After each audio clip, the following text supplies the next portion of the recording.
The last thing I remember is the scream of tires, the sickening lurch as the car plunged over the cliff, and Alexander's face in the rearview mirror cold, calculated, no trace of the man I'd loved for 6 years.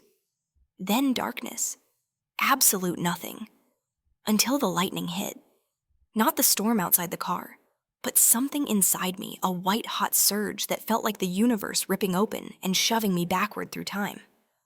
When the light faded, I was gasping on silk sheets in our Manhattan penthouse, the morning sun slicing through floor-to-ceiling windows.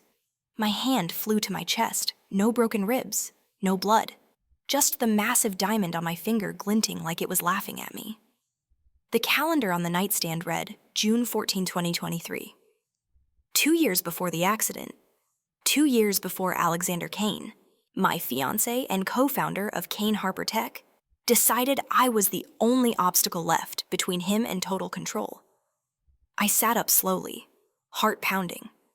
This wasn't a dream. Every detail was razor sharp, the faint scent of his cologne on the pillow, the hum of the city 40 floors below, the framed photo on the dresser us at last year's gala, his arm around me like I belonged to him. I did belong to him. Once. I'd built half the company with him, poured every waking hour into code and investors and late-night pitches while he smiled for the cameras. And in return, he'd been sleeping with his secretary Victoria for 3 years, siphoning money through shell accounts. And when I finally found the proof, well, cliffs are convenient in upstate New York. The front door clicked open. "Em, you awake?" His voice, smooth as ever, sent ice through my veins. I closed my eyes, forced my breathing steady, and slipped back into the version of me he expected. Sweet, trusting Emily Harper. "Yeah, just getting up," I called back, voice light. He appeared in the doorway, tall, dark hair, perfect, wearing the navy suit I'd picked out for today's engagement party announcement. "Good. Big day." He crossed the room, kissed my forehead like nothing had ever been wrong. Tonight, everyone sees how perfect we are. Perfect. Right. I smiled up at him, letting my fingers brush his jaw. I can't wait. The lie tasted like victory. While he showered, I grabbed his phone from the nightstand, same passcode. Of course, he never thought I'd check and scrolled to the hidden folder I'd found too late last time. There they were, the texts to Victoria. Late-night meetups disguised as strategy sessions. Photos I wished I could unsee. A transfer confirmation for $2 million to an offshore account. My stomach turned, but I memorized the details. Screenshot nothing he'd noticed, then locked the phone and slid it back exactly where it had been. By the time he stepped out of the bathroom, towel low on his hips, I was at the vanity brushing my hair like the dutiful fiancé. "You okay?" "You look pale." He frowned, actually concerned. Academy Award material? "Just excited, nervous," I said, meeting his eyes in the mirror. "Tonight changes everything." He grinned, oblivious. It sure does. I watched him dress and felt something shift inside me, grief hardening into armor. The old Emily would have cried, begged for explanations, believed his lies. This Emily, she had a list. Step 1, survive tonight's party without letting him smell blood in the water. Step 2, gather every shard of evidence before he realizes the prey has teeth. As he knotted his tie, my phone buzzed an email from our PR team confirming the venue.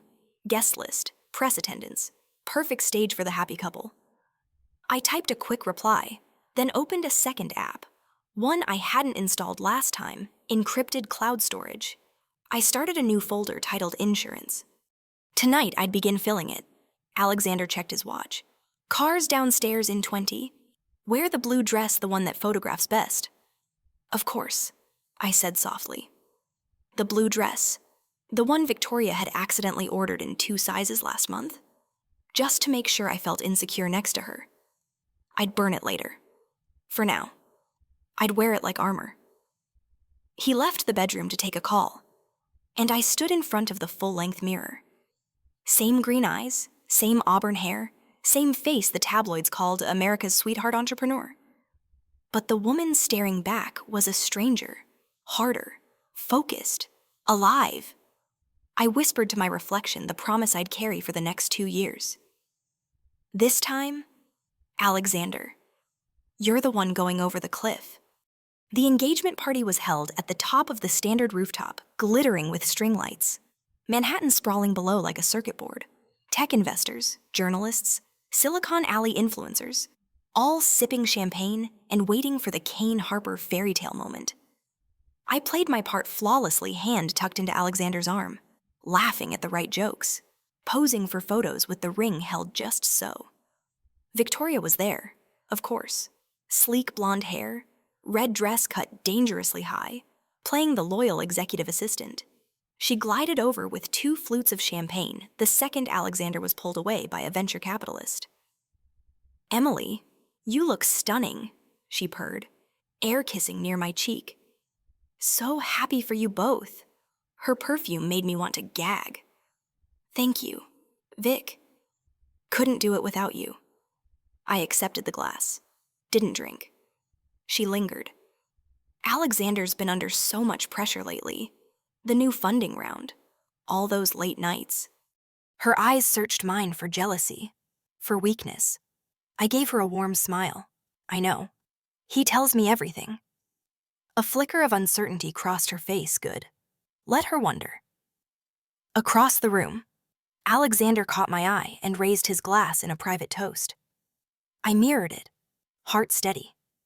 Inside, I cataloged every interaction, the way Victoria's hand brushed his back when she thought no one noticed, how he angled his body toward her when speaking to groups, the quick glance they shared when the CFO mentioned offshore expenses.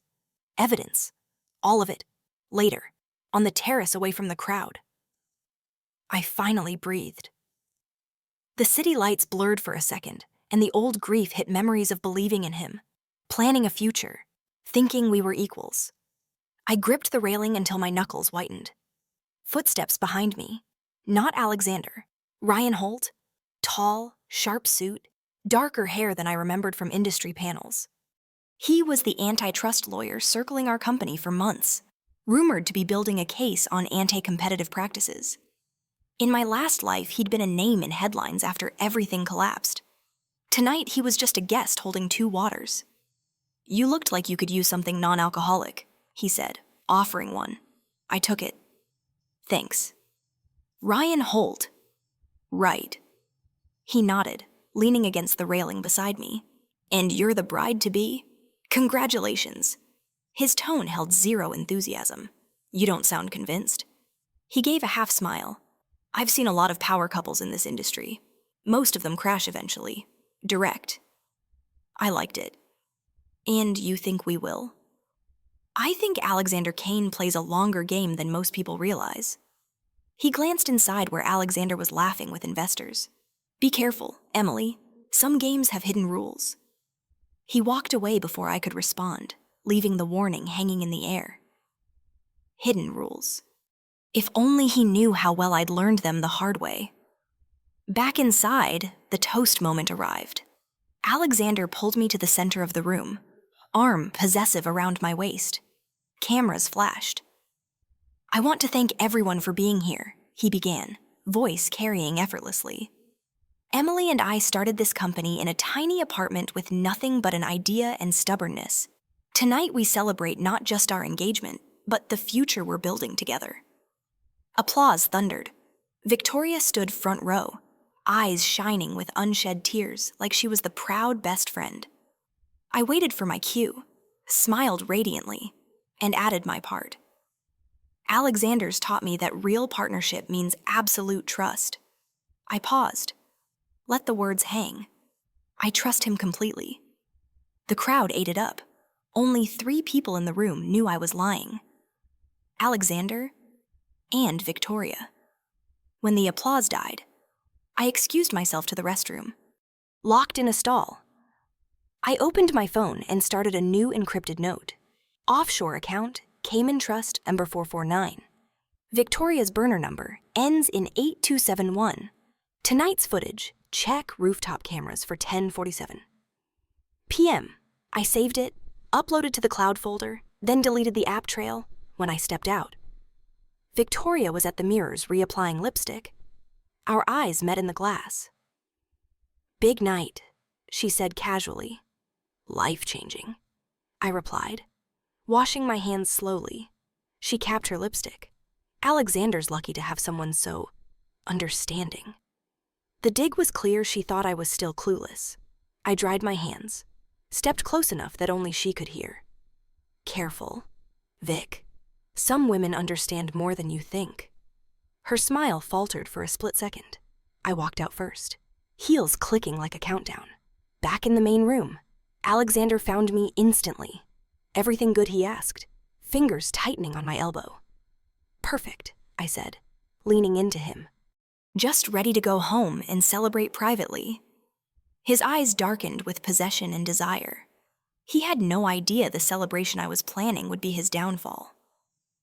As we left amid congratulations and camera flashes, I glanced back once. Victoria watched us go, expression unreadable. Ryan Holt stood near the bar, lifting his glass in a silent mock toast. 2 predators and 1 lawyer who suspected something. None of them knew the real hunter had just been reborn. And this time, I wouldn't fall alone. The weeks after the engagement party blurred into a calculated routine. By day, I was the glowing fiancé planning menus with caterers, nodding at Alexander's board meetings, posting curated couple shots on Instagram that racked up heart emojis from strangers who thought they knew our story. By night, I became someone else entirely. I bought a burner laptop with cash from an ATM in Brooklyn, set up encrypted drives, and started pulling threads. First thread, the offshore accounts.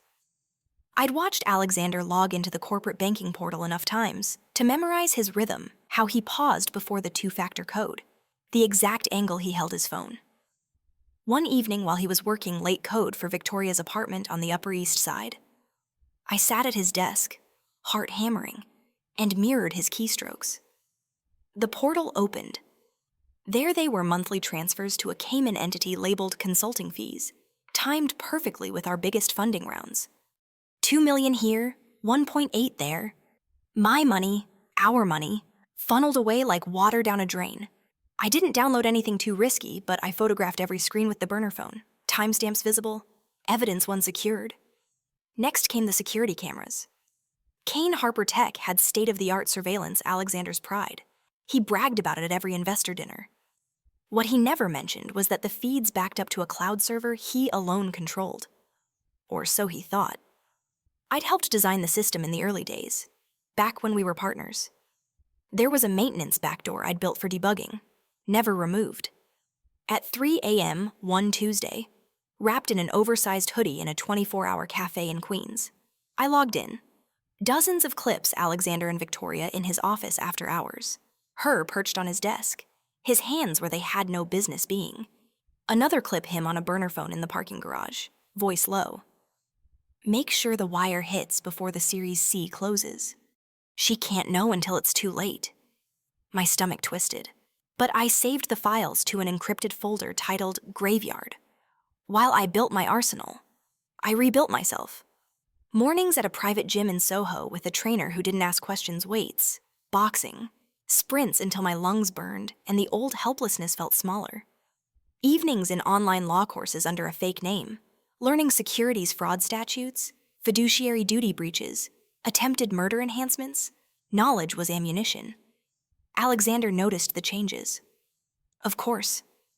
You're glowing," he said one night over dinner at Perse, reaching for my hand. "Wedding planning agrees with you." I smiled. Let him hold it. "I've never felt stronger." He squeezed, oblivious to the double meaning. Victoria grew bolder. She started dropping hints at the office, casual mentions of late-night strategy sessions, lingering looks when Alexander praised her in meetings. She wanted me to crack, to confront, to give them an excuse to paint me unstable. I gave her nothing. Instead, I invited her for drinks to discuss bridal party options. We met at a sleek bar in Meatpacking. She arrived in a dress that cost more than most people's rent. Smugness radiating. "You're handling all this so well," she said, stirring her martini. Most women would be threatened by how close Alexander and I are. I sipped my sparkling water. Why would I be threatened? I know exactly how close you two are. Her smile froze. What's that supposed to mean? I leaned in, voice velvet soft. It means I see everything. Vic, every email, every late exit swipe, every offshore ping. Keep pushing, see where it gets you. She laughed it off, but her hand trembled when she reached for her glass. Good. Fear was a wonderful motivator. The first real crack came from Lisa, my supposed best friend since college, maid of honor, the one person I'd almost confided in. We met for coffee in Central Park. I let a sliver of truth slip. I think Alexander's hiding something financial. I'm scared. Her eyes widened with concern that looked real, too real. That night, Alexander came home early, face tight. We need to talk. He poured scotch, didn't offer me any. Lisa called, said you're spiraling, accusing me of things. If you're stressed, we can postpone the wedding. I cut him off with a laugh that surprised even me. Postpone? Why?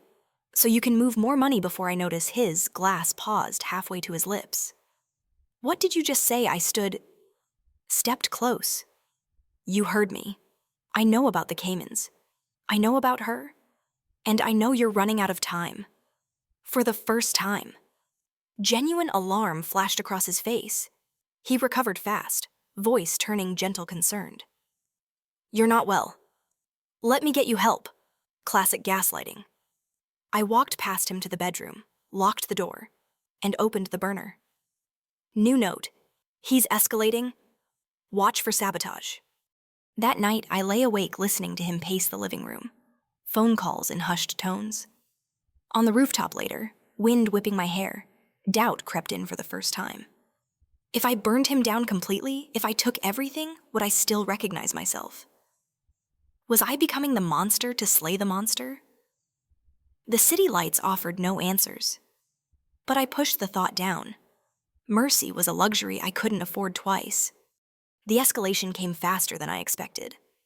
2 weeks later, I was driving upstate for a surprise weekend getaway. Alexander had planned his attempt to play loving fiancé after our fight. The road twisted through dense woods, rain starting to fall. I was halfway there when the brakes went soft. Too soft. I pumped them, heart slamming. But the SUV kept gaining speed on a downhill curve. Memories of the cliff crash flooded back tires screeching, his cold eyes in the mirror. This time I stayed calm. I downshifted hard, yanked the emergency brake, steered into the guardrail with controlled force. Metal screamed. Airbags exploded, but the car stopped short of the drop. Shaking. I climbed out. Brake line cleanly cut. Not an accident. Evidence of intent. I called Tip AA from a burner, had the car towed to a shop I trusted in the next town, paid cash for a rush forensic report. Photos of the cut line went straight to my cloud. When Alexander arrived an hour later, face creased with worry. I was sitting on the guardrail wrapped in a blanket from the trooper who'd responded. Oh my God. He rushed over, pulling me into his arms. Are you hurt? I let him hold me, felt his heart racing, fear or guilt. Hard to tell. Just shaken. I whispered. Brakes failed. Weird, right? His body stiffened for a fraction of a second. Old car. These things happen. He stroked my hair. I'll get you a new one. Safest on the market. I nodded against his chest, memorizing the lie. Back in the city, I moved faster. The forensic photos plus security footage of his garage access the night before, enough for reasonable suspicion. I reached out anonymously to Ryan Holt through an encrypted channel, dropping just enough breadcrumbs to hook him offshore account numbers, dates, the break report redacted. He replied within hours. We should meet, neutral ground. We chose a quiet cafe in Brooklyn. He arrived in jeans and a leather jacket, looking less like a shark lawyer and more like someone I could have dated in another life. You're playing a dangerous game, he said without preamble after ordering black coffee. Kane's connected. If he suspects. He already does. I cut in. He just tried to kill me. Again. Ryan's eyes sharpened. I slid a USB across the table copies of everything but the most damning clips. This is for you. If anything happens to me, release it. He didn't touch it. Why trust me because you hate him more than I do, and because you're good at your job? A faint smile? Fair. We talked for 2 hours strategy, timelines, risks. Sparks weren't just professional anymore. When his hand brushed mine reaching for the check, neither of us pulled away. But I kept walls up. Trust was still a fatal mistake. At the hospital for a checkup after the crash, my family flew in, Mom crying, Dad furious, my brother threatening to confront Alexander himself. I showed them the break report, the bank transfers. Mom's face crumpled. We thought you were just stressed. We defended him. Dad hugged me hard. We're with you now, kid. Whatever you need. Their turnaround felt like oxygen after drowning. Victoria crumbled next. Alexander cut her off cold once the break attempt failed, needed to distance himself from loose ends. I found her outside the office one evening, smoking nervously. He's ghosting me, she blurted when she saw me.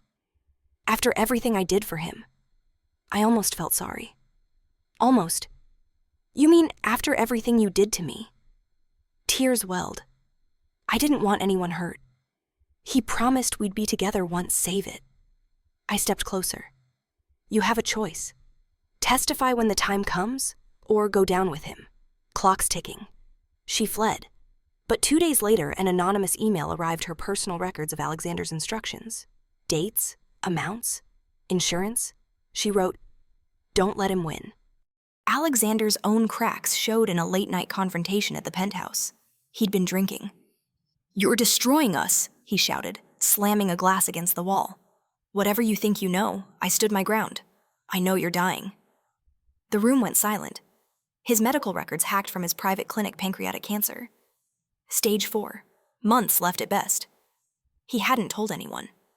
His face drained. How? Doesn't matter. I stepped closer.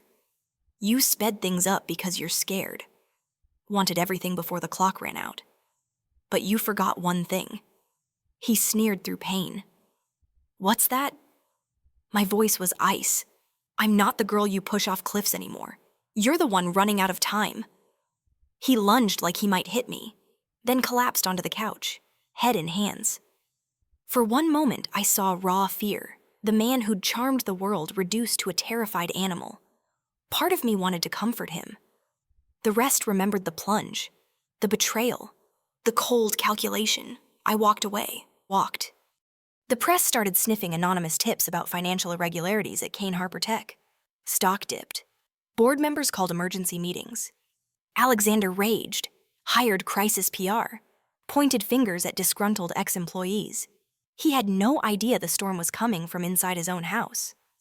As the next product launch approached, the one meant to cement his legacy, I finalized my move. Majority voting shares quietly acquired through proxies. Evidence packet complete. Ryan and the DOJ ready on speed dial. One last calm before the hurricane. I stood on the penthouse balcony at dawn. City waking below. Alexander slept inside, unaware tomorrow's press conference would be his funeral. I whispered to the wind the words I'd waited 2 lifetimes to say. Checkmate? The product launch was billed as the biggest in Kane Harper Tech history, a new AI security platform that Alexander claimed would redefine enterprise trust. The venue was packed investors in bespoke suits, reporters with live feeds, analysts live tweeting every word. Massive screens flanked the stage, cycling through sleek demos while a string quartet played understated triumph. Alexander stood center stage in a charcoal Tom Ford suit, charisma dialed to 11, voice booming through the sound system. Today, we don't just launch a product, we launch the future. Applause rolled like thunder. I watched from the wings, badge hidden, wearing a simple black dress that blended with the crew. My heart wasn't racing anymore. It was steady, cold. Months of proxy purchases had quietly transferred enough voting shares into entities I controlled. Ryan had confirmed the DOJ was on standby with warrants. Victoria had delivered the final piece signed affidavit, detailing every instruction Alexander gave her. Everything was aligned. Alexander wrapped his keynote with the line he'd rehearsed 100 times. And none of this would be possible without the woman who believed in me from day one. My fiancée, Emily Harper. The lights swept to where I was supposed to be sitting in the front row. Empty seat. Confusion rippled through the crowd. He covered smoothly, laughing it off as cold feet, but his eyes scanned the room. That's when I walked on stage. No dramatic run, no shouting, just calm steps in low heels until I stood beside him. Security hesitated. My old credentials still worked. The microphone was live. "Actually," I said, voice clear and amplified, "I'm here to talk about trust." 2. The quartet stopped mid-note. Phones rose like periscopes. Alexander's smile calcified. This isn't the time." I ignored him. Turned to the audience. Kane Harper Tech has indeed redefined trust. Specifically, how to abuse it. I nodded to the tech booth, Ryan's contact. Paid in untraceable crypto. The screens cut from demos to evidence bank transfers timestamped. Security clips of Alexander and Victoria. The forensic report on my severed brake line labeled attempted vehicular homicide. Gasps turned to murmurs, turned to shouts from reporters. Alexander lunged for the mic. I stepped aside easily. Every dollar siphoned offshore came from investors who believed in us. I continued. Every late-night meeting was a betrayal. And when I found out, he tried to kill me. Twice. The brake photos zoomed in clean-cut. No rust, no wear. Alexander's face went gray. This is slander, she's unstable. But Victoria appeared on screen next, pre-recorded testimony from a secure location, dates, amounts, direct quotes from Alexander ordering the transfers and later saying, "She's becoming a problem we can't afford." The room erupted. Investors bolted for exits, calling lawyers on phones. Alexander tried to leave the stage. 2 plainclothes federal agents materialized at the steps, cuffs ready. He looked at me, then really looked for the first time since my rebirth. "Emily." I was scared. The cancer, his voice cracked over the mic. I didn't want to die with nothing. The confession hung heavy. Part of the crowd softened. A dying man's desperation. I felt it tug at me. 2, the old love. The grief for what we could have been. My hand tightened on the mic. For a second, I pictured forgiving him, letting the disease take its course quietly. Then I remembered the cliff, the cold calculation in his eyes as the car fell. I leaned in close so only he could hear. "You died alone the moment you chose this. Enjoy what's left." Agents read him his rights. Cameras flashed like strobes as they led him away. Chaos spilled outside, stock halted. Headlines already screaming, tech titan arrested mid-launch. But one mistake haunted me later that night. In the rush to expose everything, a junior accountant who'd only followed Alexander's orders got swept into the investigation, lost his job, faced charges before they were dropped. Innocent collateral. I sat alone in the penthouse, glass of whiskey untouched, staring at the city. Ryan called. "You did it. He's done." Victory tasted metallic. I whispered to the empty room. "Am I any better now?" The question lingered like smoke. 6 months later, the trials were over. Alexander took a plea, securities fraud. Attempted murder, reduced to aggravated assault with a deadly weapon. 25 years. No parole until the cancer claimed him first. He died in federal custody 9 months after sentencing, alone in a prison hospital bed. The obituaries called it tragic. I called it balance. Kane Harper Tech was dismantled in bankruptcy, assets sold. Proceeds partly redistributed to defrauded investors. I walked away with enough to start fresh. No more, no less. The new company was smaller, leaner, built on open code and ironclad ethics. Harper Secure. We focused on privacy tools for everyday people, not corporate surveillance. Revenue grew steadily, quietly. No splashy launches, no rooftop galas. My family moved closer. Mom redecorated my new Brooklyn brownstone, whether I wanted it or not. Dad grilled steaks on weekends and never mentioned Alexander's name again. They apologized often in small ways, extra hugs, showing up unannounced with groceries. I let them. Lisa sent a handwritten apology that I read once and burned. Victoria disappeared to Europe with whatever money she'd hidden. Last I heard, she was waiting tables in Lisbon. Good. Ryan and I circled each other for months' professional meetings turning into late dinners, boundaries blurring. One night after closing a funding round, we stood on the Brooklyn Bridge watching freight ships slide under the lights. "You still think all power couples crash?" I asked. He laughed softly. "Most, but you're not most." He kissed me then, no cameras, no agenda.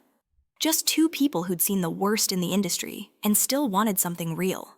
It wasn't fireworks, it was warmth, steady and earned. We took it slow. Some nights I still woke from dreams of falling, heart racing until his arm pulled me close. Therapy helped. Time helped more. A year after the launch, Forbes ran a profile from betrayed fiancé to privacy pioneer at Emily Harper's second act. I hated the headline, but liked the work we were doing, free encryption apps for journalists in dangerous countries, tools that kept abusers from tracking ex-partners. Real protection. Not Alexander's fake promises. On the second anniversary of the day I came back, I stood on the same upstate road where the brakes had failed. Wildflowers grew along the guardrail now. I scattered a handful of ashes I'd taken from Alexander's unclaimed effects gray dust into the wind. Not forgiveness, just closure. "You wanted everything," I said to the empty air. "You got nothing." Driving back to the city, my phone buzzed Ryan dinner ready. Kids from the coding nonprofit you fund are coming over to demo their project. I smiled, actual and unguarded. The brownstone smelled like garlic and laughter when I walked in. Teenagers crowded the living room, laptops open, arguing over algorithms while Ryan flipped salmon on the stove. He caught my eye across the chaos and mouthed, "You okay?" I nodded. "More than okay. Later." After the kids left and the house quieted, we sat on the roof deck under string lights that reminded me intentionally of nowhere toxic. Ryan poured wine. Any regrets, he asked quietly. I thought about the accountant who lost months of his life, the nights I questioned my own soul, the love I'd buried twice. Some, I admitted, but not about surviving. He took my hand. "You didn't just survive. You built something better." I looked out over the skyline, same city, different story. No cliffs waiting, no hidden blades, just possibility, hard won and mine. Somewhere inside, the girl who'd once fallen blindly was still there, but she wasn't driving anymore. I leaned into Ryan, felt his heartbeat steady against my shoulder, and for the first time in 2 lifetimes, I didn't brace for the next betrayal. The future wasn't guaranteed perfect, but it was open, and it was enough.